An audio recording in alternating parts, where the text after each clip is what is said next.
I guess if I've got sort of a geeky or nerdy side, I would tend more towards being a bit of a horror nerd. Or people are like, "Are you into video?" And I'm like, "Oh, I wish I could say that I was, but I'm not a nerd in that sense. But I do have certain sides of me that I can geek out over certain things."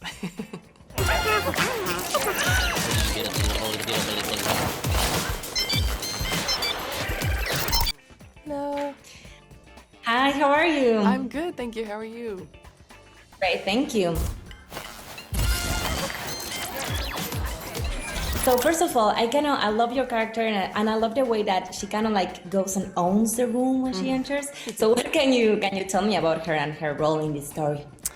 Yes, well, I play Anna Urbanova, who is a Russian film star of the 1920s when we first see her when the show opens, and she's incredibly larger than life. She's a bit of a diva. She, like you said, she really owns a room when she walks into it, and she wants the attention to be on her. That's, I think, part of her role in society at the time, is that she's the starlet, and I think she's a survivor in the sense that she wants to sort of stay in the game, both in terms of in show business, but also just in life. In Russia at the time, you want to stay in favor of whoever's in power in order to survive and kind of make it to the next day. So she's always thinking on her feet. She's always trying to stay a bit mysterious, trying to be in with the right person at the right time.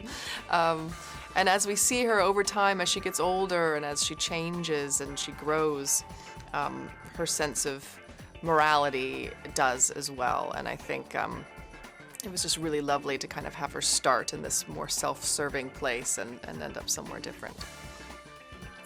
Yeah, completely. And well, I kind of really like the relationship with the Count and how it evolves. So I kind of wonder, what do you think like a good romance on screen needs to have to work as this one does?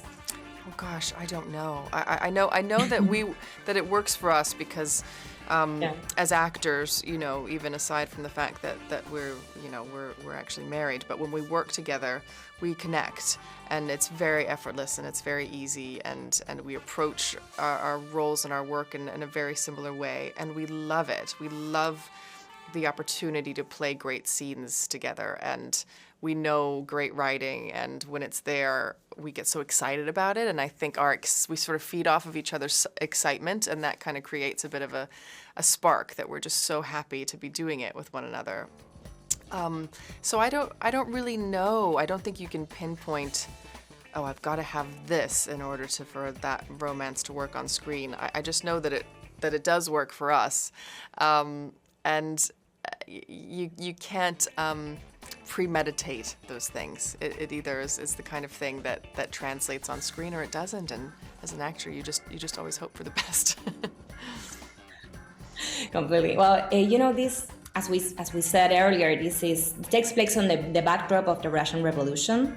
What do we know exactly? Because it just kind of like the angle is completely different. So what can you tell me about this particular angle? Well, I think that it's fascinating, and it certainly creates for very interesting characters. To have the stakes be so high with what they're dealing with on a moment-to-moment, everyday basis. You're seeing them fall in love and get to know each other, and there's humor and there's lightness, but at any moment anything could happen. The tension is always there. That they might not make it to the next day, if they take 1 foot wrong or they say the wrong thing or they, so I love that. I love that the stakes are so high, and so there's these feelings that are always there, kind of right on the surface that you're always aware of. So that it's never boring, that's for sure. And from a historical perspective, it's fascinating, and also, being able to kind of look at where Russia is now and kind of looking back at this time and getting another perspective on maybe why we are where we're at this time in the world. So I think it's interesting on so many levels. So now, well, our media is called Damn Nerds, like Malditos Nerds. And you have been a major part of DC and Star Wars. So I kind of wonder if you have like a geeky side yourself or a nerdy side. Like, maybe, again, you play a show you like, a franchise of movies or whatever you want to say? I guess if I've got sort of a geeky or nerdy side, I would tend more towards being a bit of a horror nerd. I've always loved horror films. I definitely try not to miss, if I hear there's a new horror film out that's really good, it's like I try not to miss that. I love to see them on a big screen. I love to see them with friends and popcorn, and I just find them to be really, really fun. So I guess that would be. I'm not into video games. I've done films and things like that where people are like, "Are you into video?" And I'm like, "Oh, I wish I could say that I was," but I'm not a nerd in that sense. But I do have certain sides of me that I can geek out over certain things.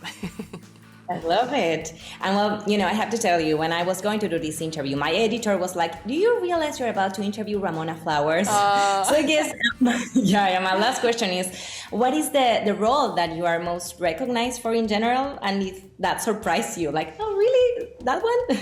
Yeah, I think Ramona Flowers is probably it, which is just so wonderful because it is unexpected. Because it wasn't like a massive hit when it came out. And so it took time for that to be the role that really became something that I'm recognized for. And there's something really special about that, to be able to look back on something that came out 10 years ago and have it have only grown in popularity is amazing. So I feel very lucky, and I'm so proud of that film. It's grown because it's a great movie, and so I'm very lucky to have been part of it. It is, and you're great on that movie, so you will always be our Ramona. Thank you. Okay, thank you so much for your time, and congratulations. I'm loving the show so much. Great, so great. I'm so glad. Thank you. Nice to talk to you. Bye. You too.